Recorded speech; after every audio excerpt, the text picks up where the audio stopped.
우리 함께 하신 주님을 찬양합니다. 오늘도 우리를 사랑하신 그 주님의 사랑 앞에 온전히 잠겨서 우리 영혼이 새롭게 치유되고 회복되어지는 복된 사랑의 시간, 은혜의 시간이 되시길 주의 이름으로 축원합니다. 성도 여러분, 이 통념이라는 이 단어가 있습니다. 이 통념이라는 뜻은 무엇일까요? 이 통념이라는 단어는 인터넷 사전으로 보면 일반 사회에 널리 알려져 있는 생각이라고 나옵니다. 그렇습니다.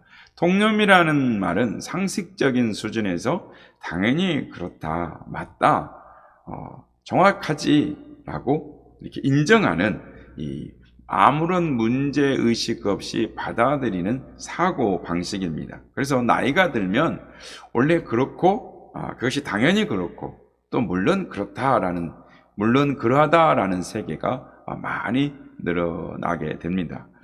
어린이는 호기심이 참 많습니다. 저것의 이름이 뭐예요?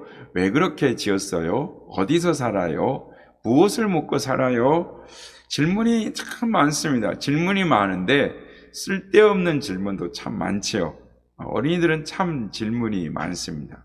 그런데 호기심 어린 눈으로 바라보면 이 물음표를 달고 삽니다. 그런데 이 어린아이가 성장하면서 물음표는 없어지고 점점 마침표가 늘어납니다. 호기심이 없어지고 점점 상상력과 호기심도 죽고 마침표가 늘어나는 것입니다. 물음이 줄어드는 것입니다. 여러분, 왜 이렇게 되는 것일까요? 일상에서 이 물음표보다 이 마침표가 많기 때문입니다. 물음표가 없어지고 마침표가 많아진다라는 것은 세상에 대한 궁금함이 없어지고 물론 당연하다라는 세계가 많아지고 세상은 원래 그런 거였어. 원래부터 그런 거였어. 옛날부터 그런 거였어. 라는 것들이 더 많아진다라는 것입니다. 그림 한 장을 보도록 하겠습니다. 철도 레일 사진이죠. 자주 보는 그림이고 또 이렇게 스쳐가는 일상의 장면입니다. 여러분, 이 장면을 보고 좀 이상하다고 느낀 점이 없으십니까? 궁금하게 느껴지시는 것은 없나요? 여러분, 이 철도 양쪽의 폭의 레일의 간격이 얼마나 될까요? 143.5cm입니다. 세계 모든 나라의 철도 레일의 규격이 143.5cm입니다. 그래서 철도 레일의 규격은 세계 만국 공통의 규격입니다. 근데 여러분, 왜 이 레일의 규격이 143.5cm일까요? 1m 44cm 정도 되는 건데, 처음에 이 기차를 만들 때 마차를 보고 만들었기 때문입니다. 그래서 이 철도의 이 레일 간격과 마차 바퀴의 간격이 똑같습니다. 그렇다면 왜 마차의 간격과 철도 레일의 간격이 똑같은 것일까요? 로마 시대의 이 도로의 폭이 143.5cm였기 때문에 거기다 맞춰서 만드느라고 그렇게 된 것입니다. 그러면 왜 로마 시대는 도로를 143.5cm로 만들었을까요? 그것은 바로 고대의 로마의 전차를 끄는 이 두 마리의, 즉 말이 전차를 끄는데 두 마리 말에 딱 타면 이 간격이 바로 143.5cm다라는 것입니다. 그래서 이 철도 레일이 도로가 만들어지고 또 마차가 만들어지고 또 마차를 보고 철도를 만들다 보니 철도 레일이 그렇게 바뀌어진 것입니다. 즉 수천 년 전에 로마 시대 때의 전차 바퀴의 간격 143.5cm가 그 길에 맞춰다 보니 역시 143.5cm로 철도 레일이 그렇게 만들어졌다라는 것입니다. 그래서 사람들이 이 철도 레일을 보면서 아무도 우리 지하철 오늘도 타고 오실 분도 있었을 텐데 아니 이게 지하철 레일이 이렇게 된 거지? 라고 아무도 관심 갖지 않습니다. 의문점을 갖지 않습니다. 이게 왜 이렇게 된 거야? 이처럼 우리의 삶의 환경과 주변을 보면 내 의지와 상관없이 무엇인가에 의해서 이미 정해진 것들, 정해지는 경우들이 참 많이 있다라는 것입니다. 나도 알지 못하게 살아온 환경들 때문에 그대로 답습하며 살아가다 보니까 가치관이 형성되고 또 그것이 마치 진리인 것처럼 살아갈 때가 있다라는 것입니다. 우리는 끊임없이 그래서 질문해 보아야 하는 것입니다. 내가 제대로 보고 있는가? 내가 제대로 살고 있는가? 내가 지금 제대로 가고 있는가? 만약 이 질문 앞에 우리가 제대로 보지 못하고 있다면, 대답하지 못한다면 우리는 궤도 수정을 해야 하는 것입니다. 장하준 교수의 이 나쁜 사마리아인들이라는 책이 있습니다. 이 오래된 책이죠. 이 경제 상식 책입니다. 교양 경제서인 것입니다. 그 책에 보면 신자유주의 체제 아래 개발도상국과 선진국 간에 공정한 무역이 가능한가에 대해서 질문합니다. 그리고 답을 하기를 개발도상국과 선진국 간에 공정한 게임을 하기 위해서는 기울어진 운동장이 필요하다라고 말을 합니다.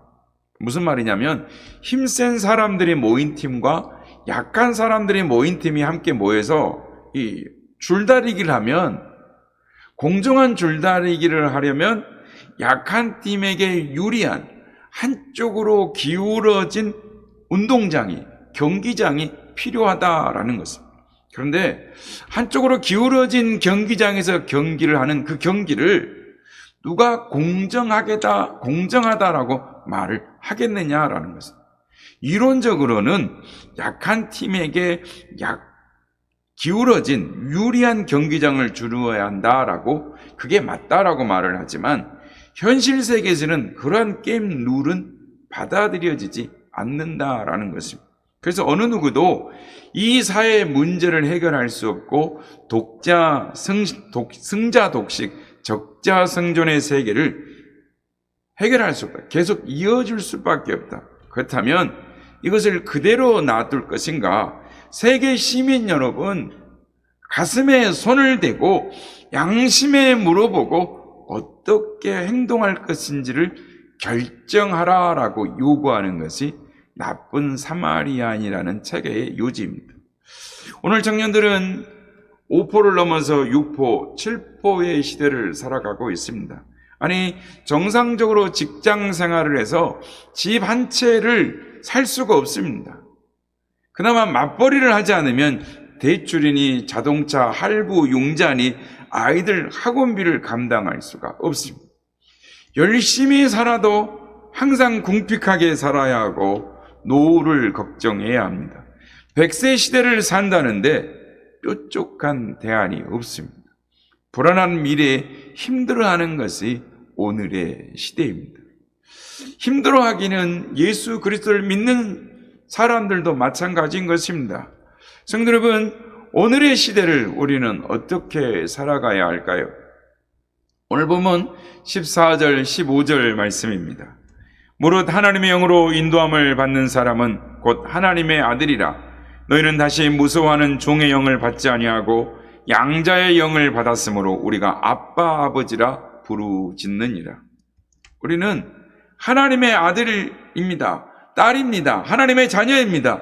그래서 다시는 무서워하지 않는다라는 것입니다. 여러분은 무엇을 무서워하십니까? 무엇을 두려워하십니까? 무엇 때문에 근심하며 절망하십니까? 무력감에 빠지셨습니까? 산마루 묵상이라는 책을 쓰신 이주연 목사님의 책에 보면 이런 내용이 있습니다. 이분은 집이 없었습니다. 대부분의 목회자들이 집이 없습니다. 노후 준비도 못합니다. 그런데 이분이 약 20년 전에 일반 교회 부목사로 지내다가 어느 선교단체로 가게 되었습니다. 일반 교회에서는 사택을 주는데 선교 단체에서는 집을 주지 않는 것입니다. 그래서 급하게 돈을 융통해서 강변 쪽에 8평짜리 지하방을 얻었습니다. 그렇게 해서 목사님과 사모님 또 그리고 2 자녀가 살게 되었습니다. 좁은 공간에 책도 많고 겨우 4 식구가 살 수 있게 되어서 목사님은 그나마 참 다행이다라고 생각을 했답니다. 그런데 지하방이다 보니 빛이 들지 않고 공기가 안 통하다 보니 아이들이 감기를 달고 사는 것입니다. 급기야는 애들이 병원에 입원하게 됐습니다. 저도 이 이야기를 읽다 보니까 공감이 되는 부분이 많았습니다. 저도 부목사 시절에 집이 창고를 개조해서 놓은 사택에서 살았는데 여름에도 보일러를 떼지 않으면 방바닥에 눅눅해서 물기가 올라오는 그런 방이었습니다. 그래서 저희 집 아이들도 감기를 달고 살았습니다. 어떨 때는 2 아이가 폐렴으로 병원을 같이 입원했던 적도 있었습니다. 어쨌든 이 이주연 목사님이 그래서 집을 옮겨야 되겠다. 아니 내친 김에 집을 사야 되겠다. 그래서 집 시세를 알아보고 다녔답니다. 그런데 그 당시에 집값이 약 3억이었습니다. 그런데 지금 강변 쪽에 집을 얻으려고 하면 보통 13억에서 4억짜리입니다. 좀 넘어가면 거의 15억이 넘어가죠. 그러니까 그 당시에 3억 되는 집값을 알아보고 집을 사야겠다라는 생각을 했다는 겁니다. 그 생각을 하고 나니까 집 사야겠다는 생각밖에 없더랍니다. 보통 어떻게 하면 집을 사지? 생각을 짜내고 궁리를 해도 방법이 없습니다. 목사님 말씀에 의하면은 그 다음부터가 문제인 것입니다.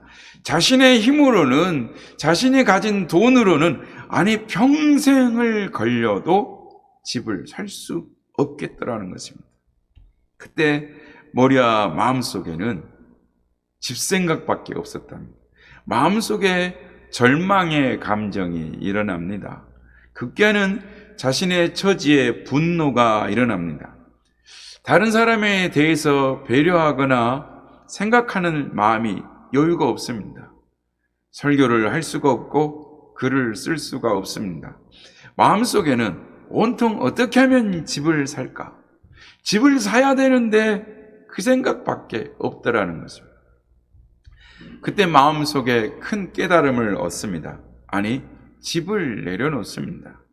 집을 내려놓으니까 다른 사람이 보이고 배려가 보이고 마음의 평안과 여유가 오더라는 것입니다. 집을 내려놓으니까 삶의 다른 영역이 보인 것입니다. 그래서 위로할 수 있고 나눌 수 있고 사랑할 수 있게 되더라는 것입니다. 그래서 설교도 할 수 있고 영적인 감각도 회복되더라라고 말하는 것입니다. 그 전에는 집 생각 때문에 감사가 없고 삶의 자리에 베풀어 주신 하나님의 은혜를 누리지 못하고 마음의 평강이 깨졌는데 집에 대한 생각, 세상에 대한 욕망과 탐욕을 내려놓게 되니 저절로 모든 것이 감사요 하나님이 주신 영적인 평강이 넘치게 되더라라는 것입니다. 저도 이와 비슷한 경험이 있습니다. 예전에도 제가 한번 말한 적이 있는데 몇 년 전에 친구 목사들과 만나서 식사를 하게 됐습니다. 한 친구는 독일에서 공부를 했습니다. 또 다른 친구는 미국에서 공부를 했습니다. 2 친구 다 담임 목사입니다. 몇 년 전이니까 저는 부목사이고 이 친구들에 비하면 그렇게 잘난 부분도 없습니다. 이 친구들은 다 해외에서 유학을 하고 왔어요. 그런데 이 친구들하고 오랜만에 식사를 하다 보니까 목회 이야기를 하게 되었습니다. 그런데 대화의 주제는 우리가 지금 잘 살고 있는가라는 것이었습니다. 20대에는 잘 나갔고 남에게 뒤처지지 않을 만큼 해외에서 공부도 했고 그래서 30대에 청춘과 젊음을 바쳐서 신학 공부를 하고 20년간 목회 길을 걸어왔는데 세상적으로 남은 것이 없습니다. 같은 또래의 남자 성도들과 세상 남자들과 비교해서 가진 것이 너무도 없는 겁니다. 통장은 있는데 통장에 잔고가 없습니다. 항상 카드에는 마이너스입니다. 자동차도 내 마음대로 탈 수가 없습니다. 자녀들은 커가는데 자녀들에게 용돈 한번 넉넉하게 못 줘서 아버지의 권위가 없고, 교회에서는 들어가라 나가라 속 썩이는 성도들이 있지, 강남의 성도들은 교회를 좀 옮기자, 부흥하기 위해서 전도를 열심히 해보자라고 이야기를 해보면 여기가 좋사오니 하면서 열심을 내지 않는다라는 것입니다. 가난한 교회가 아닙니다. 한 해에 200억 이상을 매출을 넘기는 중소기업 사장님들이 몇 분이 계시는 그런 교회인데도 꿈쩍을 하지 않더라는 것입니다. 그래서 한번 알아봤답니다. 목회를 그만두면 무엇을 할 수 있을는지. 할 수 있는 것이 없더랍니다. 딱 할 수 있는 직업이 두 가지가 있는데, 하나는 택시기사요, 하나는 건물 야간 경비인데, 그나마 경쟁이 치열해서 목사라고 하면은 써주질 않는다라는 것입니다. 그래서 할 수 있는 것이 아무것도 없더라는 것입니다. 20년이 넘도록 열심히 주의 일을 한 것밖에 없는데, 가정에서는 아버지와 남편으로서 권위가 없고, 교회에서는 성장과 부흥을 못 시킨다고 눈치를 주고 또 속을 썩인다는 것입니다. 주님께 모든 걸 맡기며 살고 있지만 우리의 믿음과 소망은 다른 현실의 삶 속에서 마음의 부담과 고통을 떨쳐버릴 수가 없어서, 과연 우리가 잘 살고 있는가? 이게 맞는가? 앞으로 어떻게 살아야 하는가라는 질문을 하게 된다라는 이 주제를 가지고 계속 이야기를 했어요. 그때 제가 이렇게 이야기했습니다. 아니, 무슨 소리야? 우리는 하나님이 계시잖아. 우리는 하나님의 사람이잖아. 지금 죽어도 하나님 앞에 설 사람, 하나님의 사람들이잖아. 그랬더니 부목사가 제일 성령 충만하네 하면서 한바탕 웃고 말았습니다. 저는 지난 금요 기도회에도 이런 말씀을 드렸습니다. 작은 교회들이 어렵다라고 합니다. 교회를 개척하면서 하나님, 이 세상에 수많은 교회들이 있는데 왜 또 교회를 하라고 합니까? 안 한다, 못한다, 하나님과 씨름합니다. 하나님이 하라고 하시니 하겠습니다. 순종하겠습니다. 나머지는 하나님이 책임지십시오. 그렇게 시작했다라고 말씀을 드렸습니다. 그리고 하나님이 그만두라고 하실 때까지, 떠나라고 하실 때까지 이 자리에서 끝까지 할 거라고 말씀을 드렸습니다. 하나님께 모든 걸 맡기면 하나님이 책임져 주시는 줄로 믿습니다. 성도 여러분, 우리는 하나님의 사람들입니다. 오늘 죽어도, 지금 우리의 생명이 끝나도 하나님 앞에 설 하나님의 사람들인 줄 믿습니다. 그런데 여러분은 삶에 대해 어떤 질문을 하십니까? 신앙과 삶의 관계에서 무엇을 느끼십니까? 저는 한 사람이 생각이 났습니다. 그 사람은 베드로입니다. 요한복음 21장에 보면 베드로와 7명의 제자들이 디베랴 바다 호수에서 고기를 잡고 있습니다. 베드로는 부활하신 주님을 이미 만났습니다. 부활하신 주님의 영광을 목도했습니다. 그런데 그가 지금 물고기를 잡고 있습니다. 신이 나서 주님의 부활을 증거하고 열정으로 전도하고 제자들을 삼고 주님의 일을 감당해도 부족할 판에 기운 빠진 상태로 지금 물고기를 잡고 있습니다. 밤이 새도록 날이 새도록 물고기를 잡고 있습니다. 여러분, 왜 베드로가 물고기를 잡고 있는 것일까요? 부활하신 영광의 주님을 만나고도 왜 물고기를 잡고 있는 걸까요?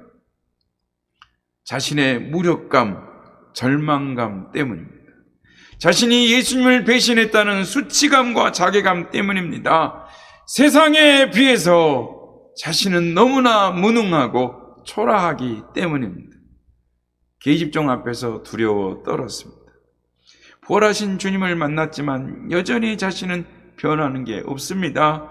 주님의 말씀대로 살 자신이 없었기 때문입니다. 베드로의 모습이 오늘 우리들의 모습입니다. 마음은 호언장담합니다. 주님을 위해 죽을 수도 있습니다. 부활하신 주님을 믿습니다. 저 천국이 우리들의 것입니다. 그러나 우리가 세상에서 경험하는 우리는 무능합니다. 세상의 유혹 앞에, 현실의 벽 앞에 매번 철저하게 무너지는 것입니다. 진로 문제 때문에, 취업 문제 때문에 전전긍긍입니다. 주택 대출 융자가 있습니다. 자녀들 대학도 보내야죠. 결혼도 시켜야죠. 직장에서 자리를 지켜내야 하는 것입니다. 미래를 알 수가 없습니다. 한 번 무너지면 다시 일어나기 어렵습니다. 한 번 기회를 잃으면 다시 기회를 잡기 어렵습니다. 그래서 불안합니다. 두렵습니다. 젊은이는 일자리가 없고 직장은 좁습니다. 직장 은퇴 시기를 연장한다고 합니다. 다 노후를 준비해야 하는데 인생의 끝을 알 수가 없습니다. 어떻게 인생을 마감할 것인가 미래를 알 수가 없습니다. 불안합니다. 세상에서 우리는 무능을 경험합니다. 실패를 경험합니다. 여러분, 어떻게 베드로가 이 무력감과 절망감에서 벗어날 수 있었을까요? 어떻게 벗어났습니까? 답은 주님과의 관계의 회복입니다. 주님이 베드로에게 물으십니다. 요한의 아들 시몬아, 내가 나를 사랑하느냐? 요한의 아들 시몬아, 내가 나를 사랑하느냐? 요한의 아들 시몬아, 내가 나를 사랑하느냐? 주님은 3번 연속하여 물으십니다. 주님께서 왜 3번 연속하여 물으셨을까요? 이 말씀은 내가 너를 사랑한다라는 말씀입니다. 너는 나의 사람이라는 것입니다. 내가 너를 알고 내가 너의 미래를 책임지신다라는 것은 내가 너를 사랑한다라는 반의법인 것입니다. 이사야서 43장 1절 야곱아 너를 창조하신 여호와께서 지금 말씀하시느니라. 이스라엘아 너를 지으신 이가 말씀하시느니라. 너는 두려워 말라. 내가 너를 구속하였고 내가 너를 지명하여 불렀나니 너는 내 것이라.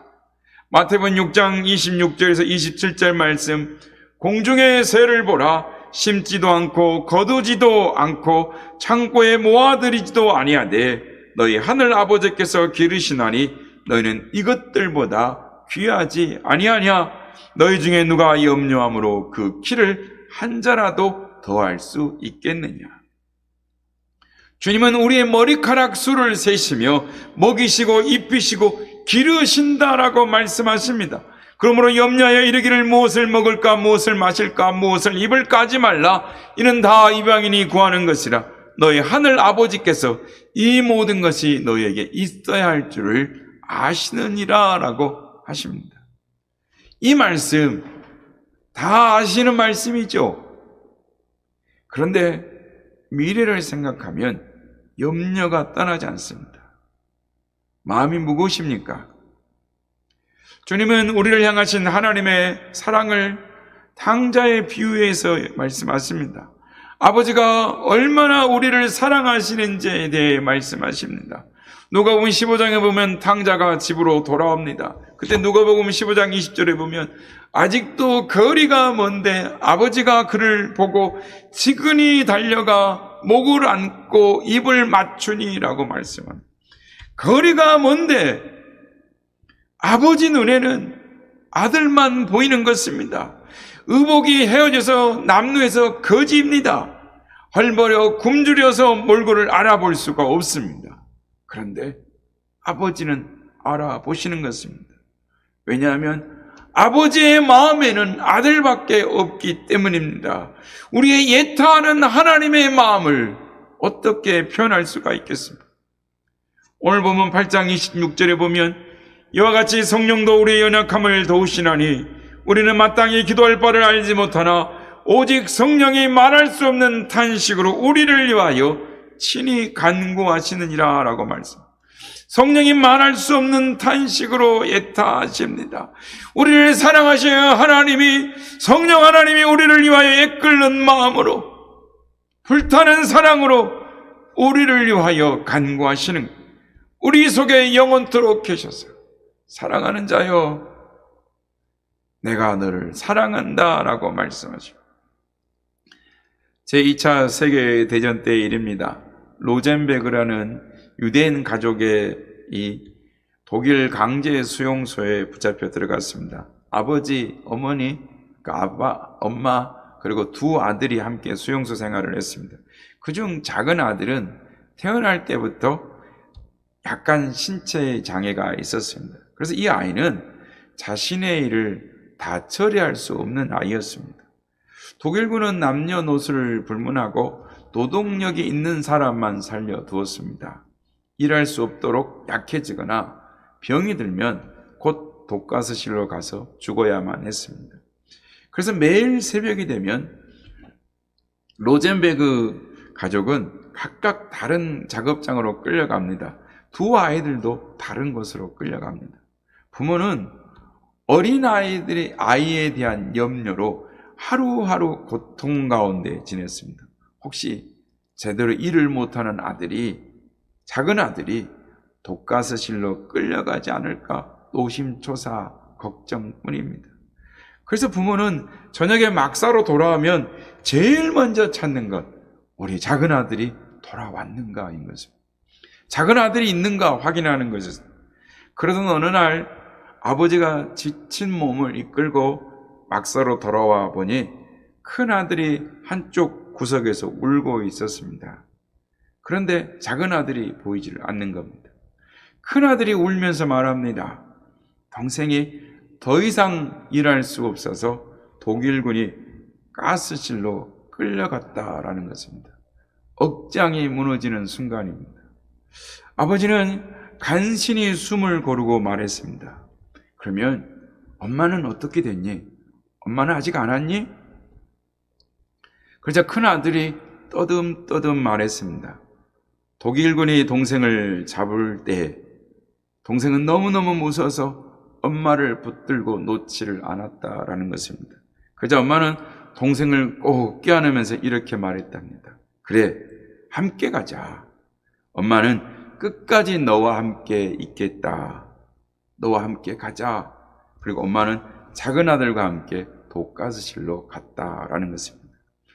어머니의 사랑은 참으로 위대합니다. 그런데 이보다 더 위대한 사랑이 있습니다. 그것은 변함없는 하나님의 사랑인 것입니다. 성령님이 우리 안에 계셔서 영원토록 함께 하신다는 이 말씀, 우리 안에 우리가 깨닫지 못하고 느끼지 못할 뿐이지 우리 안에서 단식하십니다. 위로하십니다. 그래, 함께 가자. 그래, 두려워하지 마라. 무서워하지 마라. 내가 너와 함께 가겠다. 내가 너와 함께 있겠다. 너를 사랑한다 라고 말씀하십니다. 사랑하는 여러분, 이 주님의 음성에 귀를 기울이시길 바랍니다. 낙심하지 말라. 절망하지 말라. 슬퍼하지 말라. 내가 너의 곁에 있다. 주님 말씀하십니다. 성도 여러분, 너무나 피곤하고 지쳐서 기도할 힘조차 없습니까? 그때 바로 주님이 와서 여러분을 안고 가실 때인 것입니다. 절대 여러분을 떠나지 않습니다. 가장 절망이 깊을 때 주님 가까이 오셔서 우리 곁에 오셔서 우리를 붙들어 주시는 것입니다. 우리를 향한 그 하나님의 사랑, 그 사랑, 영원히 끊을 수 없는 그 사랑. 주님 이렇게 말씀하십니다. 누가 우리를 그리스도의 사랑에서 끊으리요? 환난이나 곤고나 박해나 기근이나 적신이나 위험이나 가리랴. 사망이나 생명이나 천사들이나 권세자들이나 현재일이나 장래일이나 능력이나 높음이나 깊음이나 다른 어떤 피조물이라도 우리를 우리 주 예수 그리스도 안에 있는 하나님의 사랑에서 우리를 끊을 수 없으리라 라고 말씀합니다. 사랑하는 성도 여러분, 하나님은 우리를 사랑하십니다. 영원토록 우리와 함께 하십니다. 우리를 끝까지 영원히 우리와 함께 하십니다. 우리는 이 하나님의 사랑을 소유한 사람들입니다. 바라기는 이 하나님의 사랑을 깨달음으로 하늘을 소망하며 예수님 안에서 믿음의 길, 믿음의 뿌리를 내리며 담대하게 살아가시는 우리 모두가 다 되시길 예수님의 이름으로 축복합니다.